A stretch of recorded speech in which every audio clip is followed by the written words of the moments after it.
Kemudian prinsip yang kesembilan, ini kalau mereka sudah melewati masa balik. Bagi bapak ibu yang sudah punya anak, sudah masuk dalam masa balik, maka segera menikah. Ini sudah sering kita ingatkan teman-teman sekalian ya. Jangan pernah sebagai orang tua egois dan selalu menekankan pernikahan buat anak itu hanya boleh kalau mereka dapat prestasi dunia. Kalau sudah sarjana, kalau sudah dapat kerja. Ada orang tua egois sekali, sudah sarjana anaknya. Padahal masa-masa kritis kebutuhan biologis itu, dari 17 tahun sampai 33 tahun, ini masa yang memang dia membutuhkan puncaknya gitu. Ya. Puncaknya dia membutuhkan. Maka yang biasa orang bilang masa puber dan seterusnya, ini dia butuh. Di saat-saat inilah seharusnya dia menikah gitu kan. Tapi banyak orang tua tidak, kamu harus sarjana dulu. Setelah itu, setelah sarjana pun kamu harus dapat kerja. Dia 1 tahun, 2 tahun muter-muter melamar sana sini kerja belum dapat. Sementara kebutuhan syahwatnya bergejolak dalam jiwanya. Karena memang itu ada fitrah Allah kasih. Sudah dapat kerjaan, kamu harus punya mobil dulu. Kamu harus punya rumah dulu. Ya. Sampai ada saya temukan seseorang bapak, semoga Allah berikan hidayah. Ngobrol sama saya, umurnya sudah 40 tahun lebih belum menikah. Kenapa nggak nikah? Teman-temannya pada bilang, ini nggak mau nikah, Ustaz nggak mau nikah. Betulan ketemu saya. Saya tanya, kenapa nggak mau nikah gitu? Karena setiap kali saya kumpul sama ikhwah-ikhwah, misalnya kalau lagi ngobrol, lagi santai gitu, terus kemudian saya tanya, siapa yang belum nikah nih? Nah yang belum nikah terus saya nasihatin gitu kan. Berikan motivasi untuk supaya dia menikah, berikan poin-poin gambaran syar'i tentang masalah pernikahan itu seperti apa, tata cara pernikahan Islami. Kalau yang sudah menikah, mereka tinggal tanya problem-problem yang mereka hadapi apa, nanti kita coba berikan masukan-masukan seperti itulah. Nah ternyata orang ini, waktu saya jelaskan masalah pernikahan segala macam, dia bilang, saya udah niat Ustadz memang mau nikah di umur 45 tahun atau 48 tahun gitu. Kenapa? Supaya saya matang dulu. Jadi harus saya mapan, benar-benar saya udah punya rumah, udah punya mobil dan segala macam. Begitu saya menikah, tinggal istri saya ikut menikmati saja. Terus saya bilang, kalau antum masih hidup, kalau sudah meninggal, berarti belum sempat menikah. Sementara Allah sudah kasih umur sampai lebih dari 40 tahun. Satu sisi. Sisi yang lain, Rasulullah SAW menikah umur 25 tahun. Artinya itu batas yang sudah melampaui batas Nabi SAW gitu kan. Dari sisi yang lain, bagaimana antum bisa mengontrol syahwat, menghadapi gejolak, perempuan tidak berhijab, interaksi teman-teman kantor, sekuat-kuat imannya orang bisa tergoda, gitu kan? Bisa tergoda. Makanya Allah mengatakan wala taqrabuz zina, jangan dekati zina karena orang susah kalau sudah tersentuh susah, gitu kan? Maka dari awal dilarang. Karena kalau sudah sedikit saja tersentuh, pegangan saja atau ciuman saja sudah cukup bahaya sekali. Akan membuka pintu syahwat selanjutnya, gitu kan? Maka Allah SWT ingatkan masalah itu. Maka saya sampaikan dan beberapa hal lah gitu kan. Semoga Allah berikan hidayah. Jadi setelah saya panjang lebar pun bicara, ternyata dia tetap karena sudah mungkin tertanam dari orang tuanya, mungkin tertanam dari prinsip dia sehingga dia mengatakan tetap dia mau nikah di umur itu. Gitu kan. Jadi setelah dia menganggap dirinya mapan, padahal orangnya sudah kalau tidak salah S3 sekolahnya, sudah ada pekerjaan segala macam seperti itulah. Ya. Jadi sebenarnya harus segera dilaksanakan ya. Tidak ada hubungannya antara pernikahan dengan prestasi dunia. Saya bacakan di sini prinsip ke-9 di halaman 243. Kata penulis, termasuk prinsip-prinsip yang penting dalam aturan Islam dalam mendidik anak laki-laki dan perempuan adalah dalam kurung atau tanda kutip menikah secepatnya. Nikah adalah benteng kokoh dan pemelihara pemuda dari terperosok dalam perbuatan keji. Jadi kalimat ini penting ya. Dia adalah benteng yang paling kokoh. Bapak ibu begitu nikahkan anaknya, itu berarti dia sudah seperti punya benteng yang sangat kuat pada saat dia jalan kemanapun dan dimanapun gitu. Dari Abdullah bin Mas'ud radhiyallahu anhu, ini Rasulullah SAW selalu tekankan agar disegerakan ya. Dari Abdullah bin Mas'ud radhiyallahu anhu dia berkata Rasulullah SAW telah bersabda kepada kami, ya ma'asyaras syabab man istata' minkumul ba'a falyatazawwaj fa inna aghaddu lil basar wa ahsanu lil farj wa man lam yastati' fa alayhi bis shaum fa innahu lahu wija'. Wahai sekalian anak muda, wahai sekalian para pemuda, barang siapa di antara kalian mampu menikah maka menikahlah. Karena demikian itu lebih menundukkan pandangan dan juga lebih menjaga kemaluan. Barang siapa yang tidak mampu menikah atau belum mampu, maka hendaklah dia berpuasa sebab hal itu menjadi penekan hawa nafsunya. Pernikahan dini, kata beliau, adalah tabiat kehidupan yang sejalan dengan fitrah dan serasi dengan hukum alam dan kebutuhan manusia. Karenanya menundanya menyelisih fitrah dan tidak boleh dilakukan kecuali bila ada suatu keperluan atau karena darurat hingga dia bisa dimaafkan. Artinya sebenarnya menikah cepat itu bagian daripada fitrah, gitu kan? Bagian daripada fitrah. Saya temukan banyak orang-orang tua kita yang sudah jadi status kakek misalnya. Masya Allah jalan, jadi dia sama anaknya seperti saudara, sama cucunya seperti sama anaknya gitu kan. Nanti bahasa-bahasa mereka, saya dulu nikah cepat Ustaz, saya nikah muda Ustaz. Kan bagus, nggak ada sesuatu yang masalah. Bahkan dia sangat akrab dengan anaknya, sangat akrab dengan cucunya gitu kan. Dibandingkan orang menikah sudah tua juga ada pengaruhnya ya. Kekuatan fisik sudah bukan lagi seperti pada saat muda, ya. Mata, segala macam hal lah ya.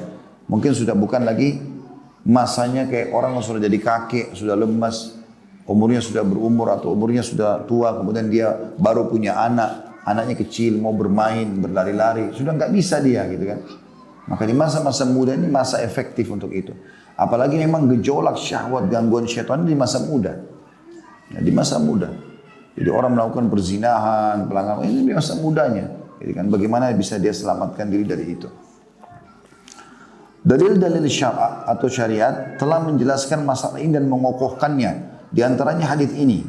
Karena nikah itu wajib berdasarkan nas hadis atau isi daripada hadis. Nas hadis tersebut bagi orang yang mampu dan siap. Saya ulangi, dalil-dalil syara' telah menjelaskan masalah ini dan mengokohkannya di antaranya hadis ini. Tadi yang maksudnya hai anak muda, siapa yang bisa menikah maka menikahlah dan seterusnya. Karena nikah itu wajib berdasarkan nas hadis tersebut, ya maksudnya isi hadis tersebut bagi orang yang mampu dan siap.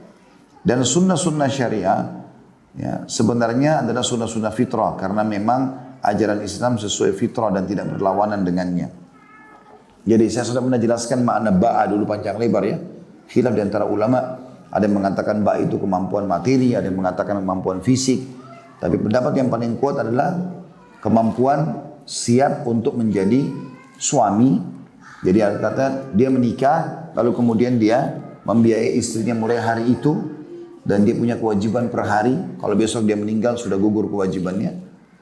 Dan seorang wanita sudah siap menampung sperma suaminya, lalu kemudian dia hamil, dia juga bisa mengurus anaknya. Sudah dianggap ba'a, berapapun umurnya. Kalau masih 16 tahun, 17 tahun, kalau dia dianggap sudah mampu, selesai. Dia menikah. Itu makna yang paling dekat dengan al-ba'a. Kata beliau, nikah adalah benteng bagi pemuda, apalagi nikah dini, segera. Jelas memiliki kebaikan yang banyak, meski di zaman kita ini ada beberapa penghambat, seperti mahalnya beban nikah, penangguhan para wali perempuan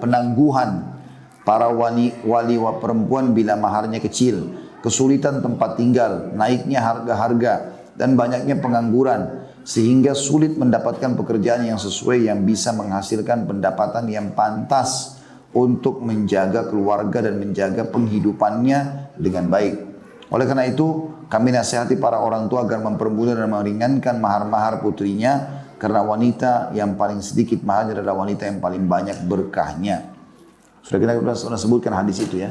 Jadi jangan pernah Bapak Ibu sekalian, semoga Allah berikan hidayah kalau yang masih melakukannya, itu menjadikan anak perempuan sebagai ajang bisnis. Ya, siapa yang mau lamar boleh, tapi 100 juta, tapi 200 juta, tapi sekian miliar. Ini ngawur ini, gitu kan. Memperdagangkan anak perempuannya. Kita sebagai seorang muslim dan muslimah harusnya faham hadis Nabi SAW, siapa yang memiliki 3 anak, 2 anak, pernah kita jelaskan keutamaan anak perempuan itu ya. Kemudian dididik dengan baik sampai menikah, maksudnya sampai balik ya, atau sampai menikah, maka dijamin baginya surga. Tugas kita, status kita sebagai orang tua, menjaganya sampai dia menikah. Setelah dia menikah, serahkan kepada suaminya. Jadi jangan malah diperdagangkan. Makin cepat kita lepas, makin bagus. Kami tahu ulama-ulama, guru-guru kami di Saudi, itu kalau punya anak perempuan tidak pernah ditunda. Ya, umurnya tidak pernah lebih dari 20 tahun sudah dinikahkan semuanya. gitu kan. Jadi kalau sudah sampai 20 tahun itu mereka sudah khawatir.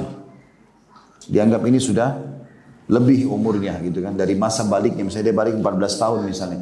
Jadi sudah ada sampai 20 tahun, sudah 6 tahun dia ya, melebihi masa balik yang seharusnya sudah siap menjadi seorang ibu gitu kan. Tentu ini tergantung daripada pendidikan juga orang tua ya. Orang tua selalu menganggap anaknya kecil tidak mendidiknya, maka jadi anak-anak selamanya gitu. Tapi bagaimana dia mendidiknya supaya bisa jadi dewasa dan siap untuk itu. Saya juga sarankan, ini saran saya saja bagi ibu-ibu. Prioritaskan kepada anak perempuan ibu itu pendidikan rumah tangga. Masak, mencuci, menyapu, ya. Itu semua yang keterampilan rumah itu di skala prioritaskan. Bahkan lebih penting daripada pendidikan formal. Ya, itu harus ditanamkan. Jadi bukan pendidikan formal nomor 1. Banyak sekali rumah tangga rusak gara-gara orang tuanya sibuk mengurus pendidikan formal anak perempuannya, akhirnya menjadi praktisi akademis. Ya.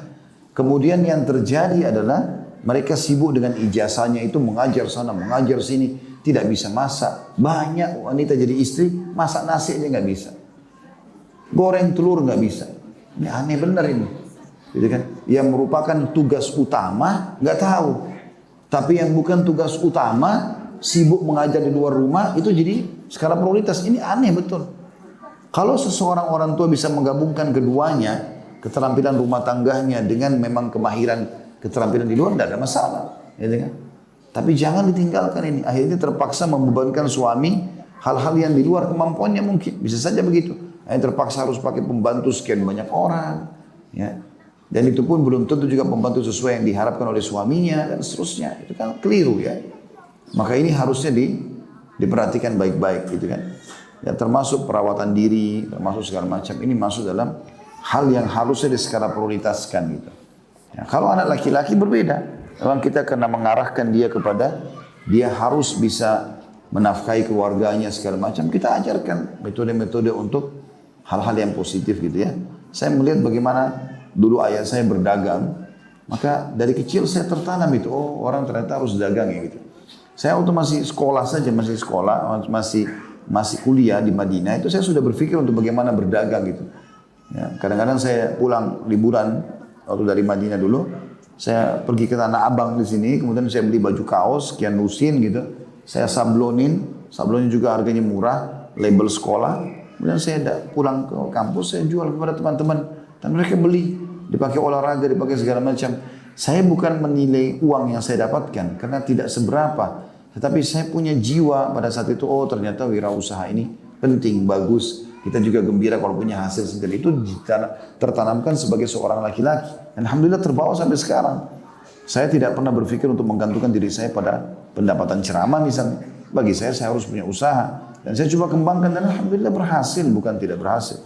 Sehingga ada perasaan punya tanggung jawab untuk mempunyai pendapatan. Itu bagi anak laki-laki ya.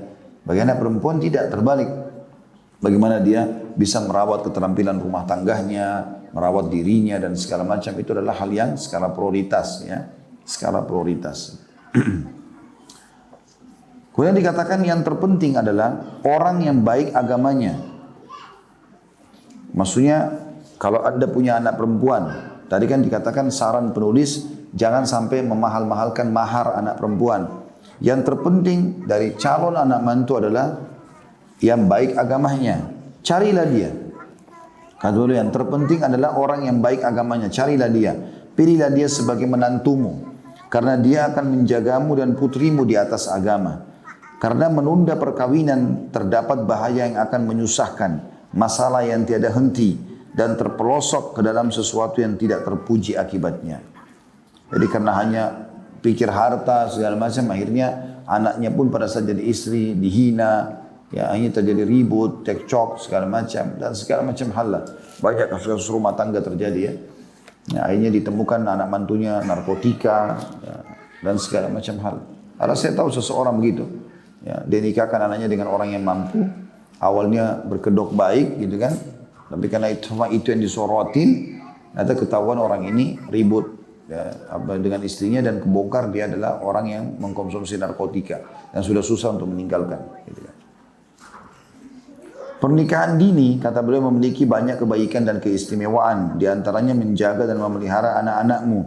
Dia juga masih bisa melihat anaknya dan mendidiknya di masa muda dengan pendidikan yang benar. Anakmu melihatmu patut ditiru, melihatmu sebagai contoh dan orang yang patut dituruti. Karenanya anak menjadi seperti bapak baik dalam perilakunya, ketaatannya, ibadahnya dan keberaniannya. Itulah yang kita hendak capai dengan pernikahan dini. Di samping termasuk sunnah dari sekian sunnah sang pendidik. Nabi Muhammad SAW, beliau menikahi Ummul Mukminin Aisyah radhiyallahu anha ketika Aisyah berusia 7 tahun. Diberikan kepada beliau ketika Aisyah berusia 9 tahun. Sedang mainan Aisyah masih bersamanya. Dan Nabi SAW wafat ketika Aisyah berusia 18 tahun. Ini diriwayatkan oleh Imam Bukhari di nomor 3894, 15.133, 5.134 dan Imam Muslim nomor 1422. Ya, terlepas daripada orang banyak melemparkan syubhat kalau Nabi Muhammad SAW menikahi Aisyah sangat kecil, umur 7 tahun. Tapi itu contoh dari Nabi. Walaupun Nabi belum menggauli Aisyah. Belum digauli. Digaulinya itu setelah balik. Nah umumnya wanita di Jazirah Arab itu balik di umur 9 tahun. Tergantung wilayah ya. Kayak kita di Indonesia mungkin di garis khatulistiwa ini kena cuaca umumnya stabil sepanjang tahun, balik kita lebih telat, mungkin 12 tahun ya. Ini ibu lebih tahu dari saya masalah ini. Tapi wanita-wanita di Jazirah Arab, di Padang Pasir lah, di Afghanistan, ini umumnya mereka balik lebih cepat. Baik anak laki-laki atau anak perempuan. Anak laki-lakinya itu kalau Bapak Ibu lihat orang-orang Afghanistan, itu umur-umur 17-18 tahun jenggotnya sudah panjang sekali gitu. 15 tahun, 16 tahun itu sudah. Harapannya kita berpikir umurnya sudah 22 tahun, 23 tahun gitu. Mereka lebih cepat dewasa, postur tubuhnya juga lebih besar karena cuaca gitu. Nah, Aisyah radhiyallahu anha dinikahi oleh Nabi SAW. Abu Bakar ingin anaknya selamat. Maka mohon kepada Nabi SAW agar menikahi Aisyah. Maka Aisyah pun dinikahi, tapi belum digauli. Setelah balik umur 9 tahun barulah Nabi SAW menggaulinya. Dan tinggal bersama Nabi SAW dari umur 9 tahun itu sampai umur 18 tahun. Kurang lebih 9 tahun bersama Nabi SAW. Pada saat Nabi meninggal, Aisyah masih umur 18 tahun. Kalau kita sekarang belum nikah malah 18 tahun itu kan. Tapi dia sudah menjadi ummul mukminin, perawi hadis yang sangat banyak dididik oleh Nabi alaihi salatu wassalam. Dan memang hukumnya kalau ummul mukminin tidak boleh menikah lagi. Dan tidak boleh lagi ada yang menikahi istri-istri Nabi. Karena itu adalah dosa tentunya tidak dibolehkan. Hukum syariat melarang masalah itu. Tapi Nabi alaihissalatu wassalam memberikan contoh. Kalau kita boleh menyerahkan anak kita yang masih kecil, dinikahkan kepada orang yang kita anggap layak dan soleh, apalagi dewasa. Dan itu tidak ada yang mengalahkan Nabi alaihissalatu wassalam. Tentu kita pun kalau hidup di masa itu kita akan tawarkan anak-anak perempuan kita gitu kan. Ya, tapi subhanallah, tidak semua orang mengambil pelajaran dalam masalah ini. Dianggap ini masih anak kecil, ini enggak begini, ini enggak begitu dan seterusnya. Dari Abu Ja'far, dia berkata, Umar radhiyallahu anhu datang melamar putri Ali radhiyallahu anhu. Ali menjawab, dia masih kecil. Lalu dikatakan kepada Umar, dalam kurung kata-kata Ali itu dimaksudkan untuk mencegahnya. Maka Umar berbicara dengan Ali. Ali pun berkata, aku akan kirim dia kepadamu. Bila kamu suka, maka dia jadi istrimu. Lalu Umar pergi dan membuka betisnya. Maka putri Ali pun berkata, lepaskan. Kalau bukan karena kamu Amir Mu'minin, tentu kamu sudah pukul lehermu. Gitu ya. Alasan Umar bin Khattab radhiyallahu anhu menikahi putri Ali bin Abi Thalib yang masih kecil adalah hadis berikut ini. Dari Ikrimah seorang tabi'in, dia berkata Umar bin Khattab hendak menikahi Ummu Kalthum, putri Ali bin Abi Thalib, sedang dia masih kecil dan suka main dengan gadis-gadis kecil lainnya. Dia pernah datang kepada sahabat-sahabatnya lalu mereka mendoakan keberkahan baginya. Umar pun berkata, aku menikahinya bukanlah karena semangatku, namun karena aku mendengar Rasulullah SAW bersabda, sesungguhnya segala sebab atau hubungan dan nasab akan terputus pada hari kiamat kecuali sebab dan nasabku. Karena itu aku ingin mempunyai sebab hubungan dan nasab dengan Nabi alaihi salatu wassalam. Dan ini disebutkan dalam Sahihul Jami' nomor 4527 dan diriwayatkan oleh Tabarani dalam Kitabul Kabir jilid 3 halaman 44, halaman 45, juga Al-Awsat, ini nama buku ya. Sama bukunya Tabarani nomor 6609, Al-Hakim nama orang dalam kitab Mustadraknya jilid 3 halaman 142, jilid 7 halaman 114, Al-Baihaqi jilid 7 halaman 6364. Dari Umar Anud At-Tabarani juga meriwayatkan dalam Al-Kabir jilid 20 halaman 33 dari Ibnu Abbas radhiyallahu anhuma. Artinya semua ini, semua buku-buku hadis umumnya meriwayatkan tentang pernikahan Umar dengan Ummu Kalthum, anaknya Ali bin Abi Thalib yang masih sangat kecil. Gitu kan? Dan di sini Umar bin Khattab memberikan contoh, suri tauladan, kalau boleh menikah dengan wanita yang masih kecil, gitu kan? Kalau ada yang mengatakan itu melanggar HAM segala macam, itu hak dia berbicara. Tapi hak kita juga berbicara tentang hukum agama kita. Gak mungkin kita tinggalkan. Nabi SAW menikah dengan Aisyah, Aisyah masih kecil. Umar bin Khattab menikah dengan Ummu Kalsum masih kecil. Dan ternyata memang dengan menikahnya dengan laki-laki dewasa dan sudah sempurna seperti ini, itu sangat membantu untuk pendidikan anak perempuan tadi. Ya. Bahkan kita pun sebagai orang tuanya mungkin bisa belajar dari orang-orang yang punya ilmu agama yang cukup seperti ini. Al-Hasan Az-Zuhri dan Qatadah, maksudnya Hasan Basri rahimahumullah berkata, dibolehkan bagi bapak-bapak untuk menikahkan anak-anaknya masih kecil. Abdul Razak juga berkata, pendapat itulah yang kami pegang. Ini semua ulama-ulama dulu ya, para salafus saleh dari tabi'in, Al-Hasan Basri, Az-Zuhri, kemudian juga Qatadah. Dari Taus juga seorang tabi'in yang masyhur ya, namanya Zakwan. Taus ini burung merak. Bahasa Arabnya Taus. Dia diberikan julukan ini karena tampan, bersih, rapi. Dia meriwayatkan dari bapaknya. Dia berkata, bila dua anak kecil dinikahkan oleh orang tua mereka, maka kedua anak tersebut bisa khiyar memilih atau meneruskan pernikahan atau tidak saat dewasa.